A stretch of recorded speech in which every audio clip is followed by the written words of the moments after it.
Dėl to garsumo pasakykit, per garsiai, ne per garsiai, nes aš esu garsiakalbis, sakau, galiu be mikrofono kalbėti, sako, negalima. 1, 2, 1, 2, 1, 2, viskas gerai, ane? Galiu pradėti. Super.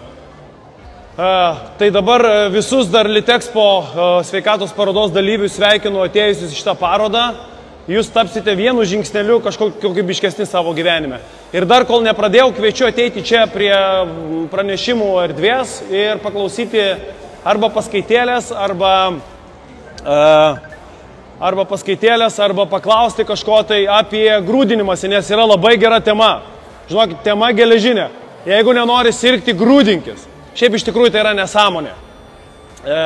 Aš nežinau, kodėl tai pavadino šitą pranešimą, bet jeigu jūs grūdinsitės, jūs vis tiek sirgsit. Ir čia yra, niekur nuo to nepabėgsi. Na gerai, aš truputį hiperbolizuoju ir iš vienos ir iš kitos pusės. Iš tikrųjų tai nuo virusų mes niekur nepasislėpsime, jie vis tiek mus vienaip ar kitaip užpuola ir mūsų kūnai su jais kovoja. Tik tai klausimas, kaip kovoja, kiek dažnai kovoja ir kada jie palieka mūsų organizmą. Tai čia jau galima ginčytis, ar grūdinimasis duoda tą efektą ar ne. Tai mano vardas yra Alanas, aš esu užkietėjęs ruonis, galima taip ir pavadinti. Ir taip jau sutapo, bet vakar suėjo 2200 dienų, kaip aš iš eilės grūdinuosi. Įspūdingi skaičiai, net ir man pačiam, ačiū labai, ačiū. Jo, tikrai, galiu pasakyti, kad tai nėra lengva.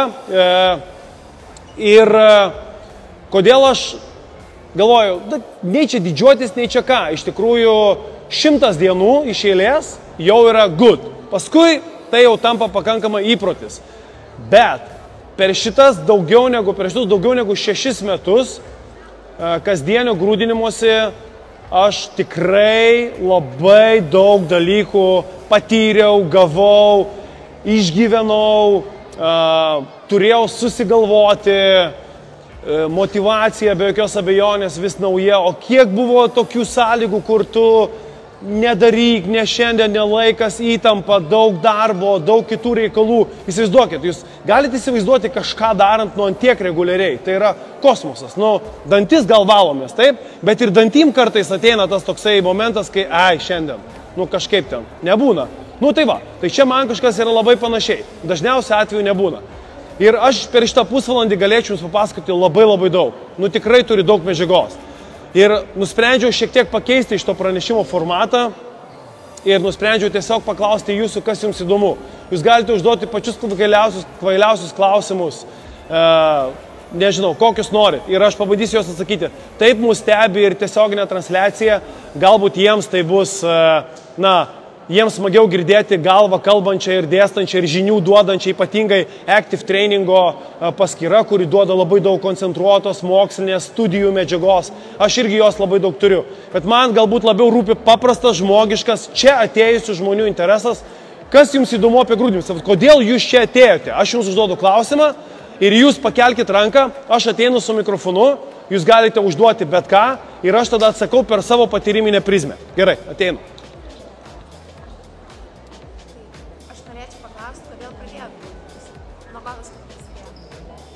Nuo ko pradėjau grūdintis ir kodėl aš pradėjau grūdintis ir nuo ko viskas prasidėjo. Istorija tokia.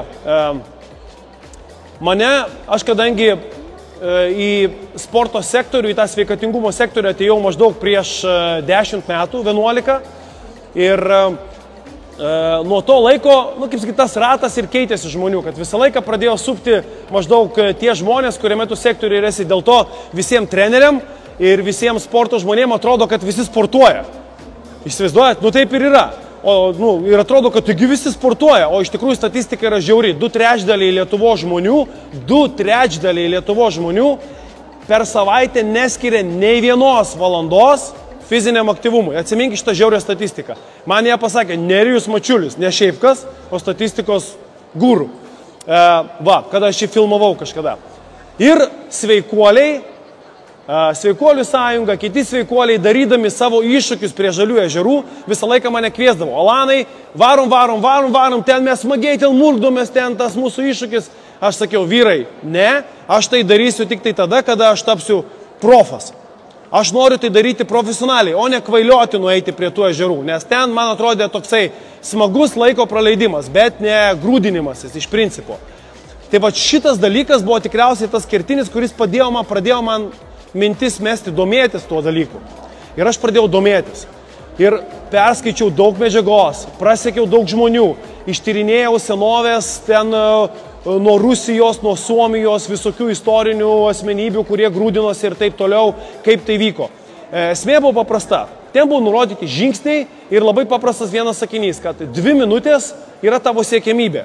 Ir po to aš pastebėjau eigoje, kad iš tiesų tos 2 minutės ir Wim Hofo metode ir labai daug kur labai kitose metodikose ir patirtyse buvo toks kertinis momentas, kertinis laiko tarpas, kiek reikia, kad tu gautum maksimaliai naudų iš to. O po to jau tavo išpindėjimo lygis arba tavo adaptacinių savybių, fiziologinių pokyčių dėka tu gali kelti tą laiko intervalą. Nes tarkime man, aš pasakysiu atvirai, 2 minučių mažoka. Nes aš po 2 minučių tūnojimo eketėje ar ledinėme vandenyje išlipu ir aš po 10 minučių jau būnu toj homeostazijai, toj jau ramybės būsnai, kur aš nei drebuliuko, nei jauduliuko, nei adrenalino pertekliaus jau nebejaučiu. Man jau atrodo reikėtų daugiau, todėl man reikia 4, kartais 5, kartais 3,5 užtenka.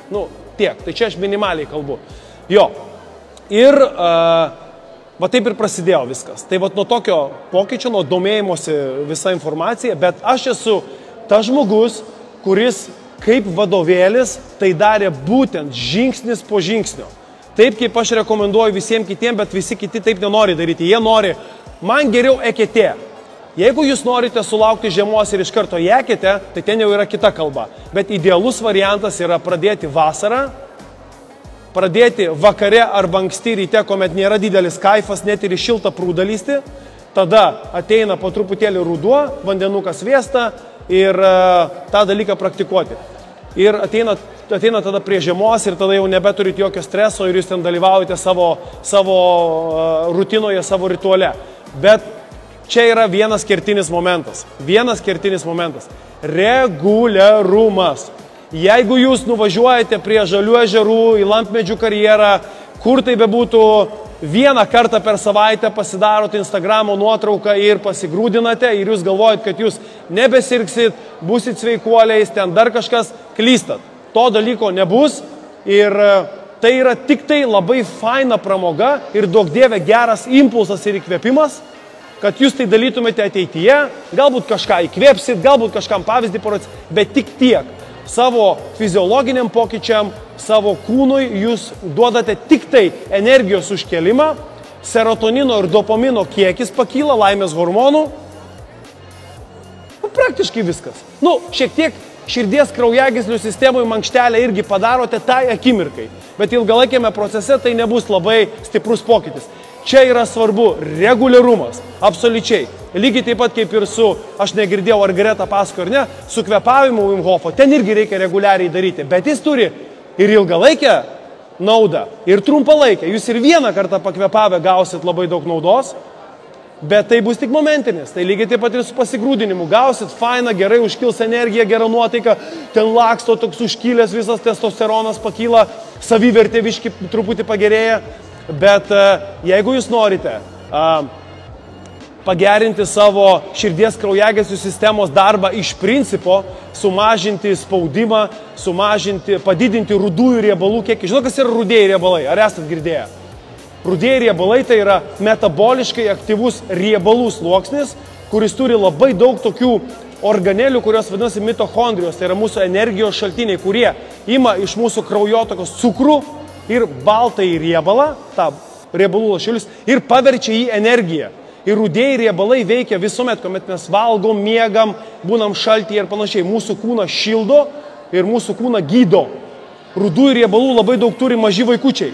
Dėl to jiems niekada nešalta ir juos sušaldyti yra daug sunkiau. O mums tėvams, močiutėms visą laiką rankos šaltos, prirengiam, aprengiam, sustriukiam, pririšam, jie ten vaikšto, tokie vos paina lauke. Ir visą laiką reikia, kad jie nenori. Ir tikrai, jiems reikia palikti laisvę, apsirengti patiems. Jie turi išeiti, sušalti, ateiti, pasakyti, kad man buvo šalta. Jie truputį apsirengs. Bet tik tai ne patiems juos rengti, nes jie yra labai termo atsparus, pas jūs labai aktyvumas metabolinis geras. Ir pamečiau mintį, bet mačiau klausimą. Aš norėjau paklausti dėl reguliarumo. Koks tas reguliarumas? Ar kasdien, ar kas antrą dieną, ar 2 kartus per savaitę? Ar yra skirtumas dėl to? Klausimas, koks yra reguliarumas, kiek tai yra tas reguliarumas, ar kasdien, ar keli kartai per savaitę ir panašiai. Geras klausimas, vienaip ar kitaip būčiau jį palietęs, tai apie reguliarumą grūdinimuose, tai idealiai yra kiekviena miela diena. Žmonės mėlėjai, aš iš tikrųjų irgi mąsčiau, kokį čia stilių pasirinkti, kuomet aš pasakosiu apie šitą temą. Ir nusprendžiau atsisakyti visų teorinių dalykų, motyvacinių. Čia reikia spardyti jūsų mėlėjai šiknas labai gerai apie šitą klausimą kalbant. Nes iš tikrųjų šita tema grūdinkis ir būsi sveikas, tai aš būčiau pradėjęs nuo to, kad mes turime visur grūdintis. Maiste grūdintis, fiziniam aktyvume grūdintis, šaltyje grūdintis, dienos režime grūdintis, ką jums dar pavyzdžiui, vandens gerime grūdintis, sveikatos patikrinime grūdintis, nes tai yra visur nekomfortas, bandymas perlipti per save, ekrano neturėjime grūdintis. Visur yra grūdinimasis, visi tie procesai, nekomfortas, kurį mes patys savo pasidarome sąmoningai, tai yra mūsų grūdinimasis. Ir tokiu atveju mes tampam sveikesni. Ar aš klystu? Sveikesni miego kokybėje, sveikesni virškinime ir mityboje ir kūno kontrolėje, sveikesni raumenyno, sąnarių, endokrininės sistemos atžvilgių, sveikesni sveikato ir imuninėje sistemoje ir panašiai. Tai visur čia turi būti kažkoks reguliarumas. Tik tai vienu reikia galbūt užtenka kažkolikesnio reguliarumo, kažkur kažkokesnio. Šioje vietoje mokslas sako, studijos sako, kad per savaitę reikia skirti 11, 12, 13 minučių šalčio praktikoms, išskaidant jas per dienas. Tai realiai idealiausia yra kiek? 5 kartai po 2 minutės. Nu, smagiai gaunasi, smagiai. Pradiniu atveju gali būti kiekvieną dieną po 1,5 minutės. Po to gali būti 3 dienos po 3 minutės, teisingai. Arba ten 2 dienos 3 ir ten, pasidalinat kažkokiu tai atveju. Tai studijos buvo darytos ir buvo nustatyta, kad per savaitę reikia skirti 9-12 minučių, vidurkis yra 12 minučių grūdinimosi ritualui. Tam, kad pradėtum gauti naudas, kurios jau yra ištirtos toliau. Kokios tos naudos? Tai tos naudos yra, jau aš kai kurias įvardijau, bet iš tikrųjų jų yra be galo daug. Jeigu jūsų pagrindinis tiklas yra sveikata ir imunitetas, patikėkit manim. Šitas dalykas tampa geležinis, bet tik tai nuo reguliaraus. Jeigu jūs tai darysit 1 kartą per savaitę, netgi 2 kartų per savaitę gali pritrūkti ir galvoti, kad jūs šią žiemą nesirgsit. Bet savytaiga ir pasakymas pats savo, kad aš esu jau dabar net ir nuo 1 karto sveikas ir stiprus, irgi geras dalykas, nes mes labai dažnai savo ir įsikalbam ligas ir tie dalykai ateina, kuomet mes labiausiai apie tai galvojam, pergyvenam ir taip toliau, būnam pažeidžiami. Klausimas. Papasakokit savo įprastos dienos rutinas. Nori, kad papasakočiau savo įprastos dienos rutinas. Šiaip mano veiklos prasme rutina tai yra labai įvairi, bet aš keliuosi 5:20 minučių, tikslas yra atsikelti 5 ir ten aš turiu laiko savo. Tai per tą laiką ryte aš darau įvairius dalykus. Dar kol kas neturiu nusistatęs konkrečių, bet aš pamedituoju 5 minutės. Bet ta meditacija yra kiekvieno individuali, mano irgi yra individuali. Aš paskaitau knygą, aš pakvepuoju kvėpavimus, būtent darau Wim Hofo kvėpavimą, man jis labai patinka, nes jis yra trumpas, efektyvus, patikrintas ir duodantis gerą efektą. Man labai patinka. Toliau. Apie 6 valandą labai dažnai atsikelia mano sūnus, tiksliau yra pažadinamas, mes sueinam sportuoti prieš mokyklą. Jeigu to nebūna, tai tuomet aš tą laiką skiriu dar savo papildomai kažką tai paveikti. Tai gali būti tiesiog pabuvimas su savimi, telefono į rankas neimu, kažkokia veikla. Kartais parašau kažką, tai susidėlioju kažkokį tai planą ir panašiai. Išeinu į gryną orą, pakvepuoju vasaros metu, kas yra labai svarbu jums visiems, nežinau, ar čia kažkur tai buvo nuskambėję. Labai be galo naudingas dalykas yra pusę valandos nuo atsikėlimo, nuo pabudimo išeiti į dienos šviesą. per pusę valandos nuo atsikelimo išeiti į dienos šviesą, tai yra mūsų tas kitas pusmetis, kuris būna šviesus. Nes vieną pusmetį mes neturime dienos šviesos, atsikėlė ryte nebent keliatis 9. Kas keliasi 9? Savaitgaliais? Savaitgaliais irgi reikia keltis anksti, nereikia ten naktinėti labai, nebent koks baliukas būna. Jo, tai ir išėję į dienos šviesą jūs turite išbūti nuo 3 iki 5 minučių. Nesvarbu, apsiniaukia, neapsiniaukia ir gauti dienos šviesos. Tai labai gerai, labai geras vaistas jūsų budrumui ir dienos pradžiai. Jūs pamatysite, kaip jūs pabusite, vien tik nuo tokio paprasto dalyko.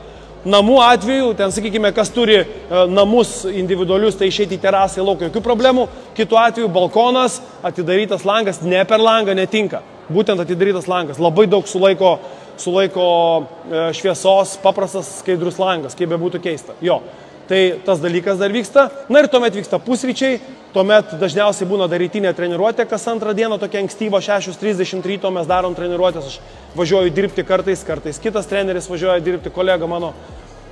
Ir vėliau prasideda kažkokios asmeninės veiklos, tai gali būti asmeninės treniruotės, filmavimai, aš turiu laidą per TV3 į sveikatą vadinasi, kartais filmavimo rutina būna, dar dalyvauju keliose projektuose, kur irgi reikia mano integracijos, arba teksto rašymų, arba vėl kažkokiu tai socialiniai medijoje kartais reikia patūnuoti, dėja jau tokia saviveiklininkų yra tokia dalia.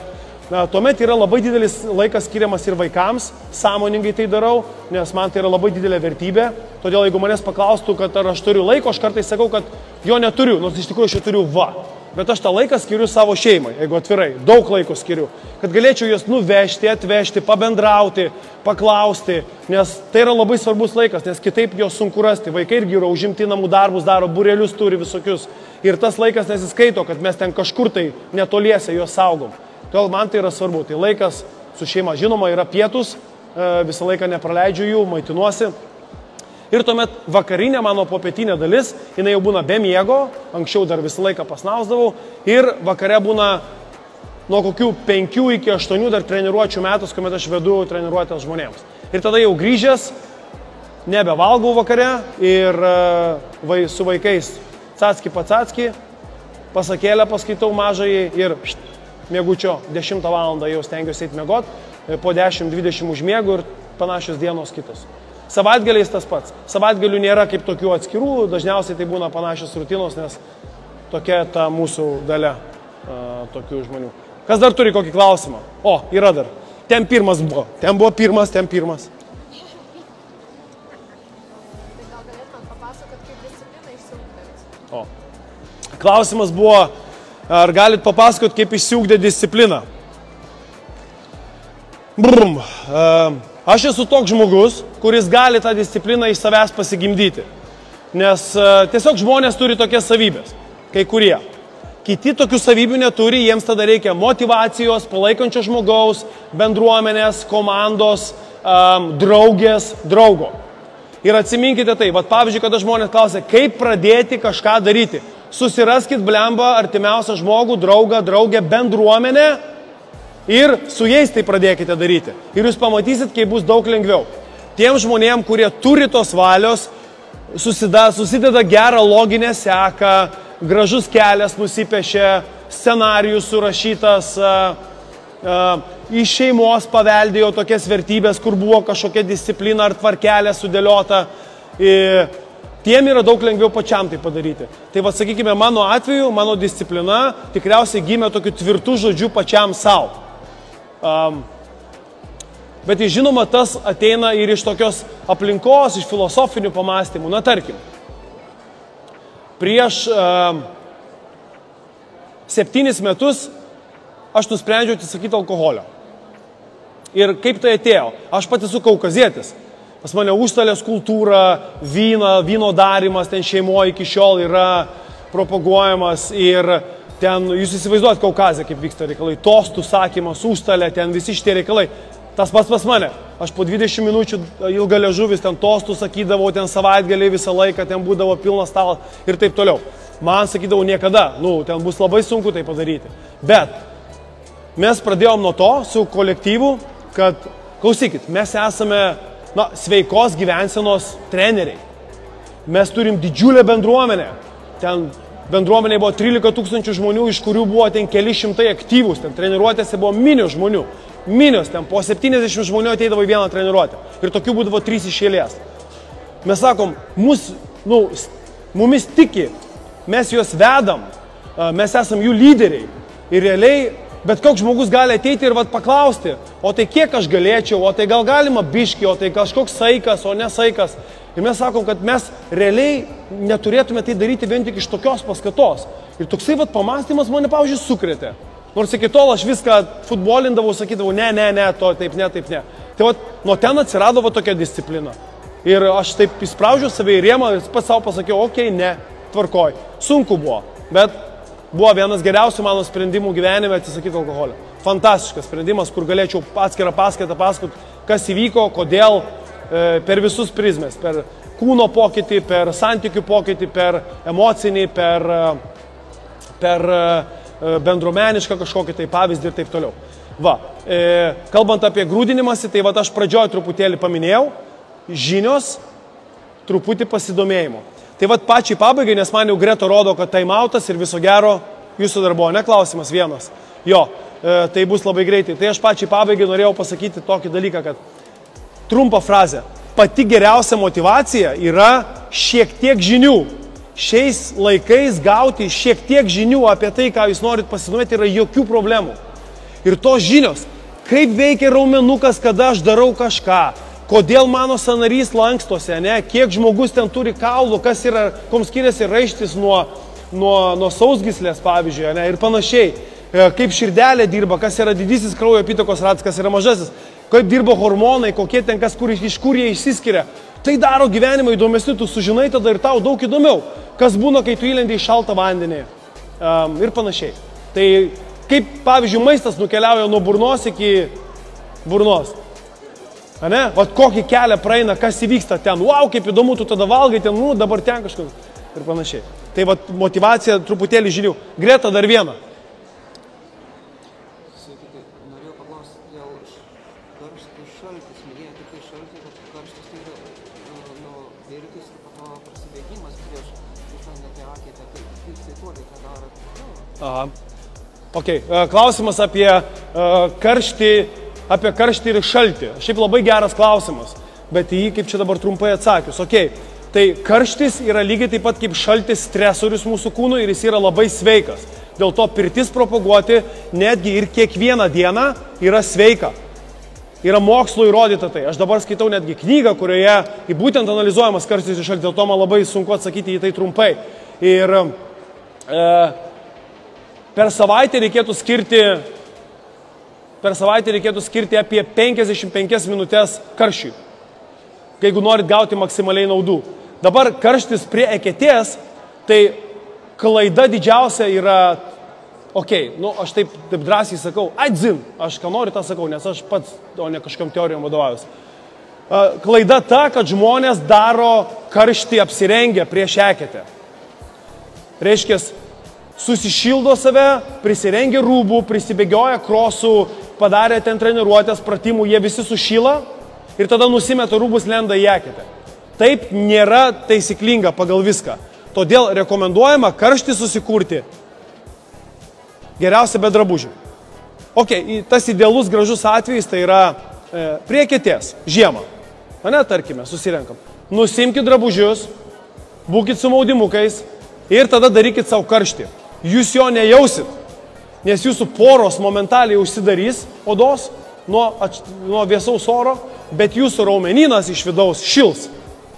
Ir darydami pritupimus, įtupstus, Wim Hofo, arklio stovėseną, tą vadinamą, ką jūs bedarysite, bėgiosite ir panašiai, jūs save šildysite iš vidaus. Tokiu būdu jūs eidami į eketę, pirmas dalykas, jūs nejausite tokio didelio šalčio poveikio, nes jūsų poros jau bus užsidariusios ir jūs gausite jau adaptaciją iš esamos temperatūros, kuri bus nulis arba minusas, jeigu tai yra žiema, nedidelis. Antras dalykas, jūsų kūnas netidavinės šilumos taip greitai, nes oda, kaip ir minėjau, yra užsidariusi. Ir trečias dalykas, jūsų prikaitę raumenukai iš vidaus, jūs ilgiau šildys vandenyje, o jeigu tai yra trumpas įnerimas, išlindę jūs daug greičiau sušilsite, nes tai bus poveikis. Tai čia yra idealiausias variantas. Tuo tarpu visiškai atvirkščiai vyksta, jeigu jūs tai darote su drabužiais. Įbėgate, krentate. Bet kalbant apie karštį kaip pirtį, jeigu jūs propaguojat, mėgstat pirtis, jeigu nemėgstat, būtinai tai turite daryti, nepamirškit irgi. Ten irgi reikia išbūti iki streso. Iki tada, kada yra karšta, o ne tada, kada varau. Tai čia netinka. Turi būti jau gerai, jau prakaitėlis, ne ten 3 lašiukai, kai ten skaičiuoja, ten, o daugiau. Paprakaitavot, jau negaliu, ten irgi išsiskirinėja tam tikri hormonai, kurie po to pavirsta į kitus procesus, nepasakosiu. Ir tas sukuria mums lygiai taip pat naudas didžiulės, kaip ir šaltukas, kuris irgi reikalingas, bet šalčio stresiuką jūs gausite ar taip ar taip. Ačiū Jums labai. Tiesiog norėjau pakelti Jums upą, ten aš turiu ledo vonę, kviečiu žmonės ateit, pačiupinėt, pabendraut. Aš ten irgi daug paskaitos paskaitau. Dabar užleisiu vietą Benui, kuris papasakos apie jėgos treniruotės, apie naudą, priežiūrą savęs, irgi būtinybę, ilgamžiškumo, kažkokius dalykus galbūt ir daug naudingos mokslinės informacijos pagrįstos, kuri bus irgi Jums ne ką mažiau naudinga ir tai irgi viena iš grūdinimusi kūno dalių. Tai ačiū labai visiems, gražios dienos. Užsukit po to į iššūkių stotelę tenai, po pranešimo. Ten bus